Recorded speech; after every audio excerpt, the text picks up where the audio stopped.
As athletes, we know that every rep matters.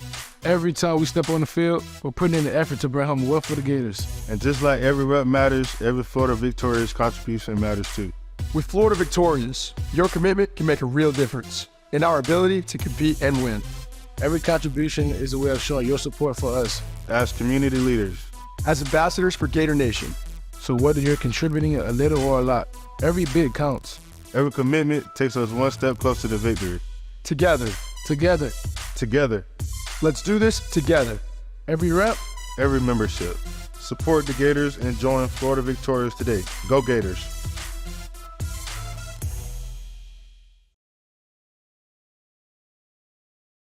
Let's start with the true freshmen, of course.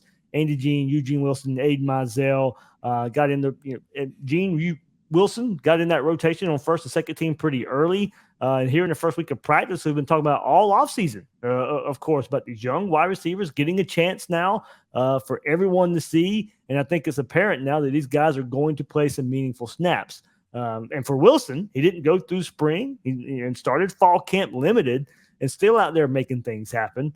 Andy Jean's picking up right where he left off in the spring. And, Aidan Mizell out there making plays from, spring to fall as well, much like Andy Jean. So, Jean's already, we heard it last week, been lauded for his route running from Devin Moore last week. But that was shown for everyone Saturday. And you really got to look at it in one-on-one situations where that stands out as he beats R.J. Moten with a fake step outside and separates enough for an opposite corner as Max Brown throws a dime over his shoulder where only Jean could catch it. And then in 11-on-11, Mertz finds him as he sits down in the zone. He makes a catch and makes the first man miss, turning about an 8-yard gain into a 12-yard gain and moving the chain. So I like what I saw from Andy Jean there on Saturday. And then moving to Wilson, Will, you can already tell he's a big part of get the ball in his hand play calls, the manufactured touches that we were hoping to see with somebody like Eugene Wilson. We're already seeing, the screens, the quick little passes to get the ball in his hands. That was on display Saturday. I don't think we're going to see those slow developing screenplays that we saw last year. And look, all the talk of him having the ability, it wasn't just talk. It just looks different with him out there. Not so sure how many big plays this offense will create down the field, deep passes. We were just talking about that. But I think the explosiveness with the catch and run type will certainly be more in the mix, especially with him on the field. And then, of course, those two probably had the most notoriety on Saturday, Jean and Wilson. But Aidan Mizell, he had a catch of the day, 7-on-7 with a one-handed grab, and also a touchdown with a quick slant against fellow freshman Dijon Johnson. So right there on Saturday, Will, they're in the rotation. They're competing with Burke and Douglas and Frazier's. And hey, right there, first time the fan base gets eyes on them in this fall camp setting, they're out there making plays all over the field. Yeah, well, from a numbers perspective, Florida needs these guys to step up. I mean, it's not like there's a whole lot of guys in front of you. You mentioned you got Pearsall, Frazier's, Chickasha Bowman, Burke, Douglas, and then Khalil Jackson, who, while a very good player, is someone who was just awarded a scholarship as a preferred walk-on. So you're not talking about enormous numbers in front of these guys. So even if you just had a couple of injuries at the wide receiver position, Gene Wilson and Mizell are going to have to contribute. But from an overall talent perspective, these guys seem to have a leg up on a lot of the guys who are in the system as well, right? I think Pearsall is the guy you look at and say, okay, that guy's earned a spot. He's going to play. But the question is who's going to be next to him? And these guys are all going to get an opportunity. Now, I think Wilson specifically, the little screen passes and that sort of stuff are going to be great, but only if he can block, because you got to be able to use him as a decoy and have adjustments off of the action you're going to run. Otherwise, you'll run it once or twice against Utah, and then all of a sudden, whenever he's on the field, everybody will flood out to where he is because they know that's where the ball's going. So, those things, the intricacies of the position, the stuff that Billy Gonzalez is actually really good at coaching, are going to be the things that are going to probably differentiate and establish whether Gene Wilson and Mizell can get on the field. It's not going to be their physical ability to run past people and go up and high point the ball and those sorts of things. Those are are the things that I think they already know how to do from where they were at. So the things I think you want to be looking for when you have an opportunity to watch them, especially in the first game against Utah, and if there's any other practices out there, is are the guys in the right spot? Are they lining up correctly? Are they making sure we don't end up with illegal procedure penalties because we don't have things lined up correctly? Are they out there blocking? Are they blocking the right assignments? Because those slow developing screen passes, they're slow developing for a reason. One of the reasons is they're really far on the outside and you're almost running it like a stretch run play. And if you get the guy who can put his foot in the ground and go, if you block it correctly, all of a sudden you have numbers advantages. So you get mad when that ball goes out there, but the reason it gets thrown out there is essentially it's a running play because it should be 100% completion percentage and you're hoping to get 4 or 5 yards and every once in a while pop one. Problem is you get hit 3 yards behind the line of scrimmage when the wide receivers can't block. So those are the things I think that are going to dictate, one, what the offense can do this year, and two, how often we see them on the field. Because just like Graham Mertz is going to get the nod most likely because he's the most consistent at executing what they want play after play after play, even though there might be some guys who are a little bit more spectacular behind him. I think it's the same thing at wide receiver is if you've got a guy like Frazier's who's been in the system now for a couple of years and he can do the pedestrian things well and consistently time after time, he's going to get the nod over a guy who can flash, but then who also is going to allow his teammate to get completely blown up because he just whiffed on a block out there or didn't know he was supposed to block because he's not really familiar with the offense. So those will be the things. I think at the end of the day, these guys are certainly physically gifted to be able to take a major role. The question is going to be, are they able to process everything they need to do outside of just running the routes and catching the ball? Yeah, Napier mentioned that too, Will, on freshmen just in general. Like, hey, it was good that they were in that Florida Victoria situation after the practice because now they're kind of seeing how big it is. Well, they've seen nothing yet. Now, it was all smooth. It was all on Saturday. They were lining up in the right spots. For freshmen being out there. But we know in about 3 weeks' time they're going to be on the road in Salt Lake City on a Thursday night, and if they're on the field, that's going to be the first time they see anything like that. And Napier mentioned that too. It's like, the lights haven't really turned on yet. They still don't know what's coming just yet. So, that's going to be a crazy, raucous crowd wanting payback for last year. And we're talking about a lot of these true freshmen, especially on offense, of course, when their fan base is trying to get as loud as they possibly can. If Gene and Mizell and Wilson are out there and still lining up and doing the things they need to do, then I think if they can go on the road and show that game one, we know just how far these guys have come along and the impact that they can continue to make throughout the season. But if they're going to be big contributors and we want them to be big contributors by game one, they're going to have to do those small things right on the road in week one as well. So glad you brought that up, Will, because that's honestly where I was going to go next. Billy Napier talking about, hey, it's still kind of friendly right now. So we know what's coming up, and we got to see how they handle that as well. But here's more on Billy Napier and his freshman wide receivers.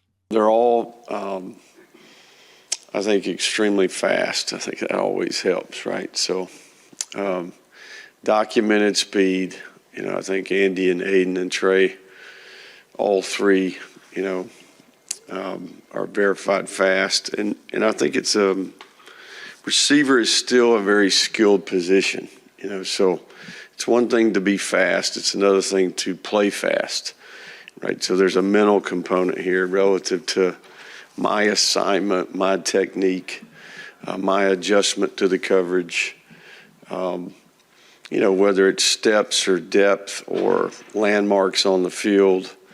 I think we're seeing kind of them get comfortable. I think Trey in particular, I thought last night really cut it loose for the first time.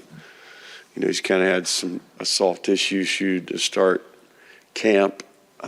So I think his presence was known out there last night. I think he'll make our team better. I think those guys, they've got character. They want to be good players. They're good teammates. And I think they're hard at work trying to improve at their role relative to the team. Good to hear. Billy Napier pointing out Eugene Wilson getting healthy, missed, dealing with a hamstring injury. Billy Napier not getting too specific there with the soft tissue, but hearing it's a hamstring behind the scenes. But, we were wondering, hey, he was not available in spring. He comes and already fall camp starts and he's nursing an injury, but it did not take long for him to make his presence felt and be back on the field.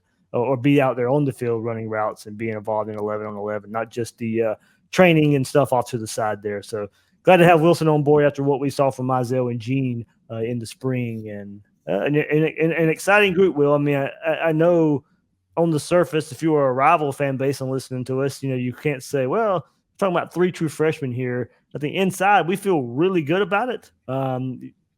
All 3, can they make an impact this year? I mean, I think the biggest question I ask myself, Will, when I look at these 3 true freshmen, can any of them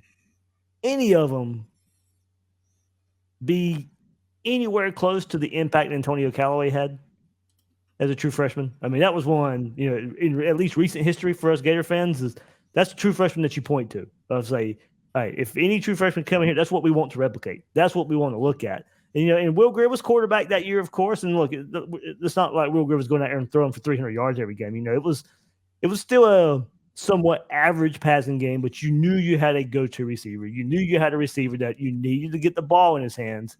Can one of these 3 guys come close to that? Now, don't get me wrong. All 3 of these guys are pretty talented, and they might eat into that just a bit. But even collectively as a group, can they kind of do what Antonio Callaway did as a true freshman back in 2015? Yeah, I mean, we're going to find out. I think these 3 guys are ranked at a position where, in the recruiting rankings, where you wouldn't expect all 3 of them to turn out. If all 3 of them end up being NFL players, and that says a lot about Napier and his ability to evaluate at this position. But one of the 3, absolutely, I think one of these guys should be an NFL player who ends up going to the next level 3 years from now. And last year's a pretty good example of what Napier will allow true freshmen to do. Right? You mentioned ETN, all SEC freshman. But, you also have Shamar James, who was an all-SEC freshman. And it's easy to forget, but Devin Moore was probably going to be an all-SEC, a freshman all-SEC corner before he got injured for his shoulder. He was playing pretty well up until he went down and went with the injury, and was playing quite a bit until he went down with the injury. So you got 3 freshmen there who would have been on the all-freshman SEC team if Moore had remained healthy. And then you got contributions from guys like Chris McClellan. You got contributions from Miguel Mitchell and Kamari Wilson as well. Now, those aren't guys who necessarily were putting up enormous contributions, but those guys contributed to the team. And so I think that's a reasonable expectation to have, that you have a guy at a position of need like wide receiver where, hey, can we get a freshman all-SEC season out of one of them? I think that's a reasonable expectation. Now, if you expect it to be that you got Reed-L Anthony and Jacquez Green and those guys, I think that's probably I think your expectations are probably a little bit off, at least right now. I think if you got one guy who steps up, we should be really, really happy with that. And that's really good enough, because if you think about it, if you get one guy who can jump up, maybe not even to the Callaway level, but let's say can play sort of like Trevon Grimes. And then you got Pearsall out there who showed an ability to make explosive plays last year. And then somebody like Bowman or Frazier's or Burke or Douglas just sort of stepping into a role where they catch 25 or 30 passes. Well, now all of a sudden you've got a passing game that's at least serviceable. And with Graham Mertz at quarterback, I don't know that you're necessarily going to have this explosive passing game all the time. The question is going to be, do you make the catch when it's a 7-yard slant and he hits you right on the numbers, and the guy and the corner's coming in and swiping the ball away? Are you going to bring that ball in, secure it, and get the first down, or is the ball going to get knocked away? Those are going to be the critical plays I think we see throughout the year that these guys either can or can't make. The play for Callaway against Tennessee obviously is the one that I think everybody remembers, and that was sort of his coming out party. But there were a lot of other plays throughout the season that made you go, that's a solid play by Antonio Callaway there. And you lost a little bit of that when Treon Harris came in for Will Greer, but still, it wasn't just 2 big plays and that was it for Callaway. There were the big plays that were then supplemented by being a reliable receiver for the vast majority of the rest of the time. And so can we get that out of one of these guys? I think will be the question, because if they can be a true number 2, I don't think they need to be a number 1. Mm-hmm. If they can allow Pearsall to be the number 1 and it can be a true number 2, then that allows the guys like Frazier's or Burke or Douglas to slide into the number 3 spot. And all of a sudden you feel good about this group. If these guys are sitting there as like the 3 or 4 receiver, well, then I think we're going to be talking about, how the passing game has struggled. So that'll sort of be the question. Gators Breakdown is brought to you by Betterhelp. Sometimes in life, we're faced with tough choices, and the path forward isn't always clear. Whether you're dealing with decisions around career, relationships, or anything else, therapy helps you stay connected to what you really want while you navigate life, so you can move forward with confidence and excitement. I've seen firsthand the difference therapy can make with a family member, and the relationship is now better, stronger than ever before. It's hard to take care of life challenges if you don't take care of yourself first. And that's where BetterHelp comes in. BetterHelp brings the therapy to you. It's entirely online, designed to be convenient, flexible, and suited to your schedule. Just fill out a brief questionnaire to get matched with a licensed therapist and switch therapists at any time for no additional charge. Let therapy be your map with BetterHelp. Visit betterhelp.com/gators today and get 10% off your first month. That's BetterHelp, HELP.com/gators.